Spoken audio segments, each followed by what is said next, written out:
Hey, Pisstown pals, this is District Sentinel Radio, the newscast of record for the left. I am Sam Sachs. I'm Sam Knight. We are broadcasting out of the well-fortified Sentinel bunker, sponsored by the DSA Accelerationist Caucus. Check out that website, districtsentinel.com. Don't get bashful on us now, Harper. Stand up so the crowd can see you. We have a good girl in the studio, but she's out of the camera's range right now. Hang on. You can see just the top of her head. She's not. There she is. There she is. There's the good girl. Yeah, you can get some. Well, there you go. Good mouth shot. We've got now a Harper mouth cam here. She's being very shy. Very, very shy. Hey. Unlike Leica, Leica just lets it all hang out when she's here. Usually, she just licks away. But she is small enough that she's basically in your lap for half the time. Yeah, that is how she spends the show. Oh man, so it's hard to get the big girls on camera, the big boys and girls, the big dogs, the big dogs on camera. They're big harder. dogs on camera. Big dogs. Hey pal, it's tough to get on camera when you're busy not giving a fuck. You about done? No, I'm not actually. Now that we brought up the big dogs, the surefire way to tell if someone is worth talking to at a party is to pull up the image online of the big dogs. Hey pal, America deserved 9/11. If they're mortified, you've done yourself a favor. You don't need to talk to them for the rest of the evening. Yeah, that's always good advice. Bringing back that advice and consent segment for the listeners out there. Some big news to get to off the top. First off, Laura Loomer right now has handcuffed herself outside the Twitter offices. She's apparently wearing a gold star, too. Jesus. I guess comparing her ban from Twitter to the Holocaust. Yeah. It's basically the same thing. Why didn't you do this, Sam, when you were kicked off Twitter? Well, I still might, depending. We'll see if it works. If it works, I might have to do it. Why is Laura Loomer dressed like the Joker right now in this picture? I really don't understand. That's kind of the 2018 thing. Is everyone's the Joker. Why so serious? There's a Batman. Michael Cohen pleaded guilty to lying today, which opens up a whole can of worms for people affiliated with the Trump company. I'm thinking Donald Trump Jr. right now, who probably lied about the same stuff that Michael Cohen lied about, which is the timeline of talks to get a hotel built in Moscow and just how high level those talks got. We've been predicting this for a long time, that Donald Trump Jr. is going to get taken down by all this. We'll see if Trump himself lied in those written answers to Mueller. Of course, indicting a president on anything is a little tougher than indicting a president's son, who doesn't have any sort of legal immunity. But maybe Jared Kushner, too, might have lied here. How quick would those pardons come, do you think? Come pretty quick. Pretty quick. I was remarking on Twitter how, the timeline of all this suggests to me, at least, and I could be wrong, it could be far more conspiratorial than I'm letting on, but Trump trying to get a hotel built in Moscow while he's running for president, and then those plans fall through when it looks like he's about to secure the Republican nomination, suggests to me that Trump was just running for president to boost his business, to boost his brand, likely to make himself important enough to engage in high-level talks with the Russians to get a hotel, which is what you need to get a hotel built in the middle of Moscow. And it was going to work. He got he got in there until he actually was going to win the presidency, and it couldn't work anymore. At least it can't work for the next couple more years. Yeah, it was a foolproof plan until he actually got elected. Yeah. I mean, there's a lot of people who think that Trump has been this sort of Manchurian candidate who's been groomed for decades to run for office and carry out Putin's agenda. I'm not seeing that here. No, he was probably going to run Trump TV from one of the Moscow buildings too, or part of it. I mean, we remember in the build-up to the election, it looked like the Trump campaign was setting up an apparatus to have its own Trump TV. Yeah, Trump TV. They were ready. They were ready to pull the trigger on that, and then Trump wins. Or Hillary lost. More accurately. And the thing about all that is, and this is something we were talking about earlier today, like how many people are going down because Trump won the presidency? People who worked hard for Trump to win the presidency, now losing it all because he actually did win the presidency. Had Trump not won the Republican nomination, you have to wonder if people like Paul Manafort, obviously Michael Flynn, probably Michael Cohen, although he had some other dealings going on too that he's gotten in trouble for. But all these people would just be fine, running their grifts, doing their thing, claiming that Hillary Clinton should be in jail still, probably if she'd be president. But they wouldn't be all looking at prison terms or having to deal with pleas and stuff like that. I promise you no one would give a shit about Manafort lying about FARA filings if Donald Trump didn't win. No one would care. No one really cares about like the facts of that case, like Manafort lying on FARA. Yeah. No one. I doubt that. One more thing at the top. What is this? We owe Eamon Bundy an apology? What are you getting at here? Well, did you hear what he said last night? Go on.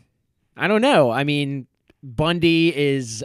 You remember he led the occupation of the wildlife refuge in Oregon, claiming some weird sovereign citizen shit about federal government owning land, and there was always just sort of, I feel like he was pigeonholed as a guy who just sort of believed every stupid right-wing thing there is. But maybe he was a freedom fighter? Well, he came out and attacked Trump's language on asylum seekers and how he's been attacked. I mean, not just the language, and obviously they've been shooting fucking tear gas at the asylum seekers approaching the border. But Eamon Bundy has been against all this, and he said this about what Trump said, quote, "To group them all up like our president has done. He has basically called them all criminals and said they're not coming here. It seems there has been this group stereotype. It's all fear-based, and frankly, it's all selfishness. I'm going to lose something by them coming in. I think that's incorrect. To base your arguments or your motives or your actions upon fear is a very dangerous thing to do." He said there may be criminals in the caravan, but the quote, the conservative media reporting this is conservative media is reporting this as the way that they all are. That just doesn't appear to be the facts. Said fathers, mothers, children willing to go through the process to apply for asylum so they can come to this country and benefit from not being oppressed continually by criminals. And sorry, I guess, for just assuming that Eamon Bundy was just as far right as you can be. And I don't know. I thought that was a pretty going on here for a while about this, but I don't know. Yeah. Nice to see Eamon Bundy. Surprised. I'm wondering, like, who asked Eamon Bundy this, or did he? He was streaming a video, and someone just noticed this. Like, whoa, Eamon Bundy thinks Trump is being a racist dipshit, basically on the caravan. So. Interesting. Eamon Bundy, welcome to the... Well, maybe Eamon Bundy has earned himself reprieve from any sort of garbage can ceremonies for the next couple months as a result of his quotes. But that doesn't mean other people haven't. Get your garbage can nominees in right now over at patreon.com/District Sentinel. Or, by the way, we're streaming to subscribers and non-subscribers alike today. So if you're a non-subscriber and want to participate, you're going to have to subscribe. Get your garbage can nominees. We're going to throw someone in the garbage can. Probably this guy. Although we've thrown Chuck Schumer in the garbage can so many times, and Senate Democrats in general so many times, we should kind of just like stop considering them, because especially Chuck Schumer, has staked out a permanent spot in the garbage can. But I have a feeling he's going to win again this week. Got to give the people what they want, I guess, and they continuously want to see Senate Democrats get thrown in the can. Yep. All right, we've got haikus coming up later for new subscribers, but first it's Thursday, November 29th, 2018. Here's the news.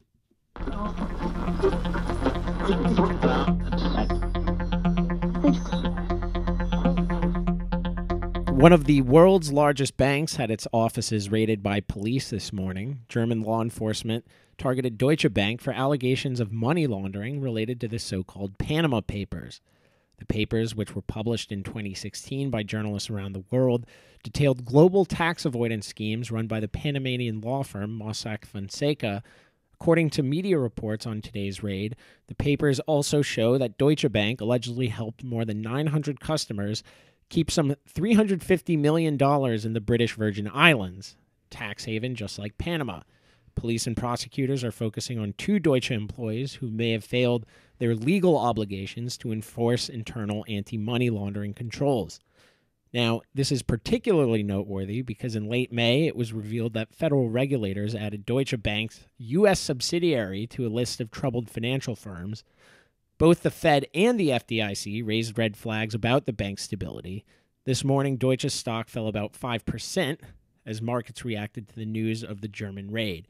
As CNBC noted today, the bank's stock is down on the entire year by almost 50%. It's a lot, 50%. In other news about financial stability, major regulators have recently spoke on the subject. Fed Chair Jerome Powell, who is increasingly... Donald Trump is not a fan of Powell. He's been going after him. He said in the Washington Post this week he's not at all happy with his pick of Powell for raising interest rates. I'm sure a lot of West Wing type people are going to get like their hair in a mess over central bank independence. Mustn't interrupt the central bank independence. But anyway, Powell this week, he was speaking just about financial stability. He expressed confidence in the system during a speech in New York yesterday afternoon, but he noted he has concerns about the market for corporate debt, which is something we've discussed before on this show. Quote, measures of underwriting quality have deteriorated and leverage multiples have moved up, Powell said. Some of these highly leveraged borrowers would surely face distress if the economy turned down, leading investors to take higher than expected losses, developments that could exacerbate the downturn. Powell noted that he doesn't believe this scenario would risk undermining the entire banking system, but he did concede, quote, our view into leverage and risk-taking outside the banking sector is admittedly incomplete, and we are always working to get a better view of emerging markets, emerging leverage excesses. In a footnote, the Fed chair remarked that stress test data shows that the country's largest banks have lent $1 trillion to non-bank firms, just the largest banks. Meanwhile, the chief commodities trading regulator also spoke this morning on financial stability. J. Christopher Giancarlo was also generally rosy in his outlook, but he too complained of a blind spot in market oversight. It stems from LIBOR. Now, many of you probably know LIBOR is an index created to show the interest that banks charge each other on short-term credit. But earlier this decade, employees at major firms were caught rigging LIBOR to benefit certain trades, and now banks lend and borrow to each other in different ways. So today, LIBOR is calculated through submissions to British regulators, and it isn't based directly on what banks charge each other anymore for short-term borrowing and lending. But despite this, some $200 trillion in financial transactions still reference LIBOR in some way as a benchmark for financial stability. That's like 10 times the U.S. GDP, $200 trillion. So it can't be healthy. No. So Giancarlo summed up the problem, noting, quote, on one hand, LIBOR is widely used across the financial system, and on the other, it is built upon a dwindling market, a heavy edifice on a deteriorating foundation, a tower waiting to fall. That inspires a great deal of confidence.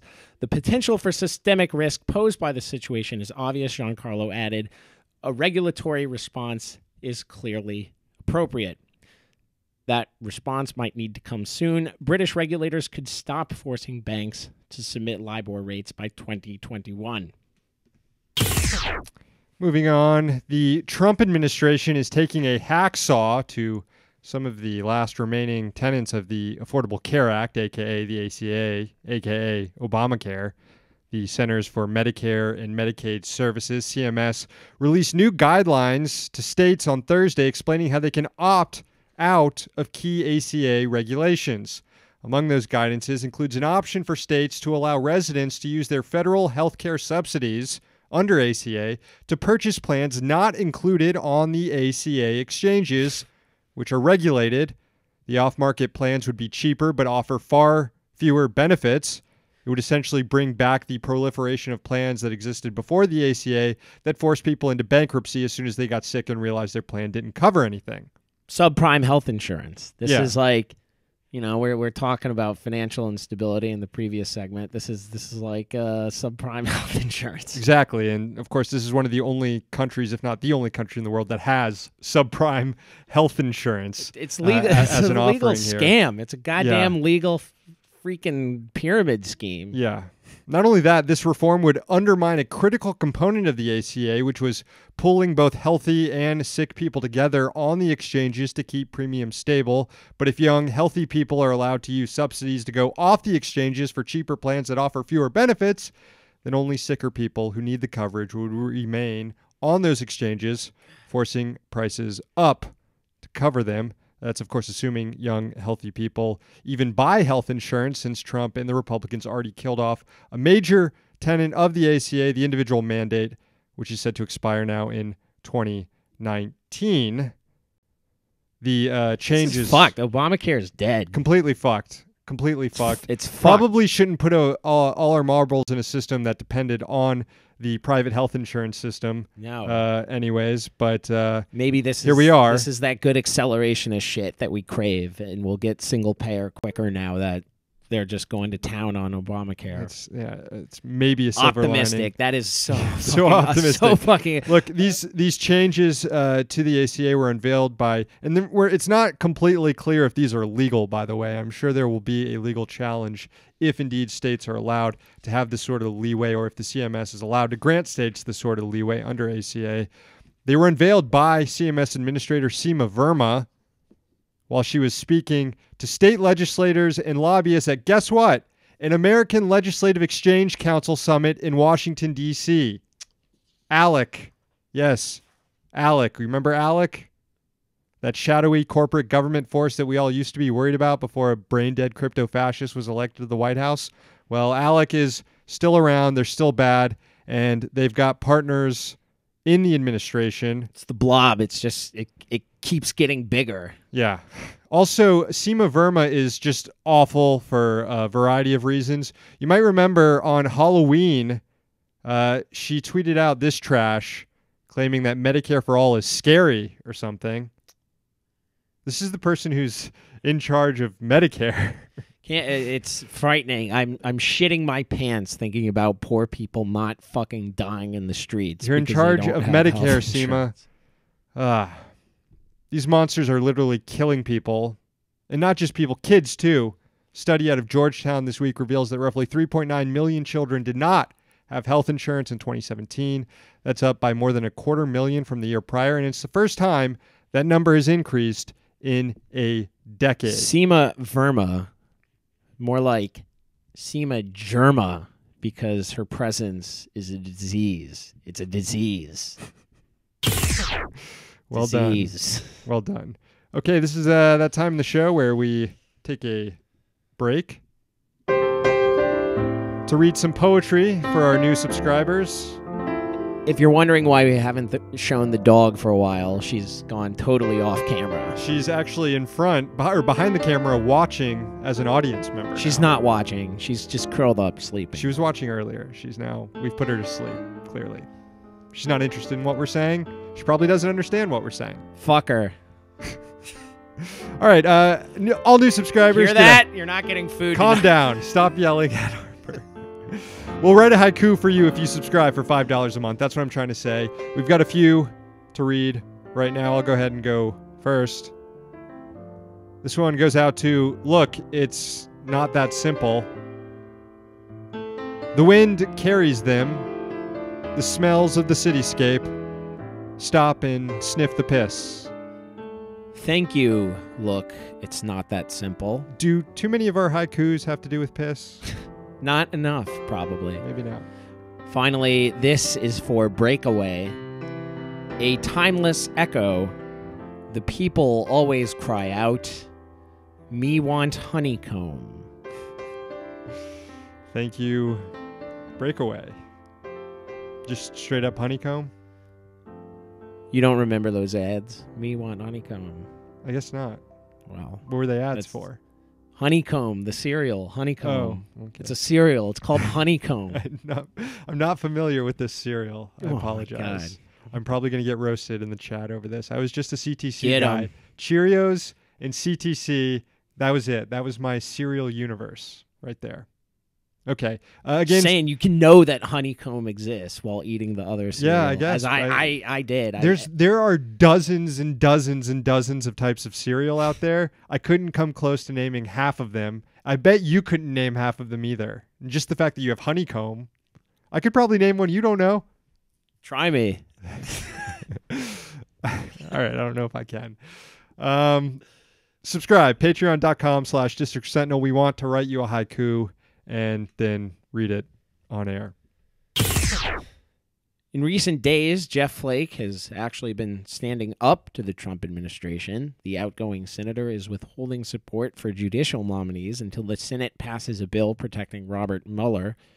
Because of this, today the Senate Judiciary Committee postponed a vote on nominees, and yesterday Vice President Mike Pence was needed to break the tie on a district court nominee, Robert Farr, a lawyer known for his defense of a racist Republican voter suppression scheme in North Carolina. Well, today Pence was needed again to break a tie, this time on a circuit judge nominee, Jonathan Kobus, an anti-abortion hack who used to be a staffer for Republican Senator Mike Rounds. This time, however, surprise, surprise, you're not totally surprised, Jeff Flake caved. He caved. No. What? Unbelievable. Get your monocle. It's fallen onto the fainting couch. Got it. We don't have the sound, but let me just say, this is a critical alert territory here. Jeff Flake caved, Jeff Flake folks. has caved. We're going to stay with this story all night if we have to. Flake could have blocked Kobus, his nomination, because Oklahoma Republican James Inhofe has been absent from votes today. But Flake didn't out of a courtesy to Inhofe, as the Senate press gallery noted, quote, Senator Flake withdrew his vote, parentheses, no vote, therefore pairing with Senator Inhofe. What a spineless dipshit. Also demonstrating how pathetic Flake is, amid this supposedly super brave stand of his, the Arizona senator voted yes on another major nominee, Kathy Craninger, Trump's pick to run the Consumer Financial Protection Bureau. The Senate held a procedural vote today on Craninger. It went 50-49. Again, only Inhofe was absent. Jeff Flake, profile in turdage. I went with profile and cowardice, but I was like, no, my friend, I can do better. No, and you did. You did way better. Finally, on yesterday's show, I was giving Rep. Mark Pocan shit for getting just fleeced by Nancy Pelosi and also for voting against his own abolish ICE bill. But I'll give him some props today. He announced that he'll no longer take corporate PAC money. He becomes only the 6th sitting U.S. member of the House to make that commitment, but he joins 36 incoming lawmakers who've made similar pledges. You know, it's an often overlooked takeaway from the 2018 midterms is just how well these candidates performed. In fact, more than half of the seats flipped by Democrats were by candidates pledging not to accept corporate PAC money. Currently, 7 senators also have made that pledge to not accept corporate PAC money, including Bernie Sanders, Kamala Harris, Cory Booker, and Sheldon Whitehouse. It's clear this is becoming an increasingly effective election strategy, and it's also clear that the leadership House Democrats elected on Wednesday doesn't represent this new strategy at all. At all. Everyone who has read the zine by now knows that Pelosi, the only thing she's got going for her is her fundraising. That's really dragging down the party. And and totally at odds with this message, as you noted, and probably is the reason why she's Republicans are so happy to see her, that whenever they invoke her name, it's just about the They're not trolling. They're not trolling, and it evokes images of this fundraising machine type bullshit. Yeah. All right, that is the newscast for today. I want to note, people were worried about intern Scully at the end of yesterday's show. I noticed in the chat room, people were saying that maybe ants were spreading diseases. But look, intern Scully's doing just fine. Strong. Intern Scully is strong and doing just fine. We don't have any of that mealy mouth disease or whatever it was called, mealy bug.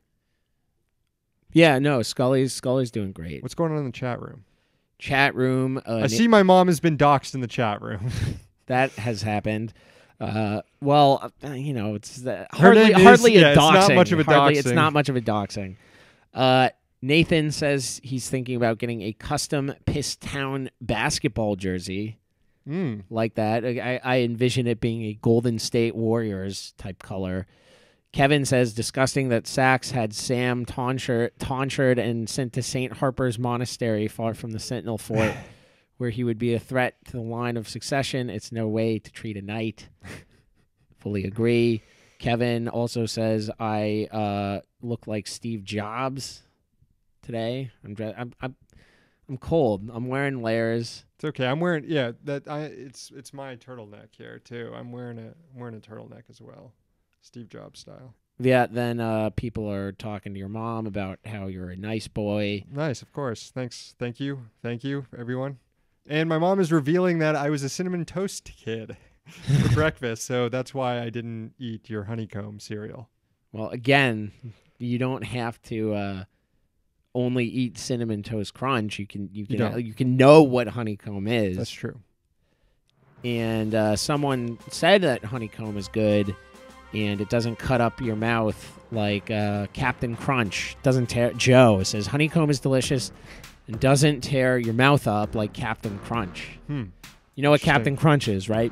I do know what Captain Crunch is. I didn't eat it, but I still know what it is. All right, let's end it there. Call the rant line 202-684-6108. Ooh, Eliza says, "Wait, did you not get my call to the rant line? I guess you didn't." I guess I didn't. When did Eliza call? Oh, well, maybe next week. We'll play it next week. We'll play it next week. This is going to be the last newscast of the week. Sentinel cast is tomorrow. We'll be back next week. But yeah, call the rant line 202-684. It occurred in her dream. Didn't happen. Great. That's why we didn't play it on air. Thanks to our sponsors, the Congressional Dish Podcast, hosted by Jen Briney, and levelnews.org. We're back tomorrow. We're here in D.C. so that you don't have to be.